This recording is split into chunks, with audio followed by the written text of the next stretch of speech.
మేధావి, ప్రజ్ఞాశీలి, కమ్యూనిస్టు యోధుడు సీతారాం ఏచూరి మరణం తీవ్ర బాధాకరం. వామపక్ష ఉద్యమాలే కాకుండా సామాజిక ఉద్యమాలు, ఇటు కాంగ్రెస్ పార్టీతో కలిసి ఫ్రంట్ గా ఉన్నప్పుడు తన యొక్క ఆలోచనలు, ఇండియా కూటమికి తను ఇచ్చిన ఆలోచనలు దేశానికి ఎంతో ఉపయోగపడ్డ పరిస్థితి మనం చూసినాం. అంతేకాకుండా ఈ తరం మేధావిగానే కాకుండా భారతదేశాన్ని ఇంకో కోణం నుంచి చూసిన ఒక మంచి మేధావి, లెఫ్ట్ నాయకుడు.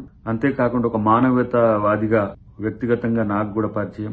గతంలో ఎన్నో ఉద్యమాలకు ఆయన ఊపిరి పోసిన పరిస్థితి. ఒక తెలుగువాడై ఉండడం మనకందరికి కూడా గర్వకారణం. అలాంటి వ్యక్తిని కోల్పోవడం నిజంగా బాధాకరమైనప్పటికీ కూడా తన రచనలు, తన ఆలోచన విధానం అంతా కూడా తెలుగువారికి అందరికీ సుపరిచితమే కాబట్టి తను లేని లోటు తీరనిదైనప్పటికీ కూడా ఇలాంటి వ్యక్తిని కోల్పోవడం మాత్రం చాలా బాధాకరం. వారికి వారి కుటుంబానికి నా ప్రగాఢ సానుభూతిని తెలియజేస్తూ రేపటి రోజున తన యొక్క ఆలోచనలకు ఇండియా కూటమి కూడా రూపమిస్తుందని చెప్పి భావిస్తూ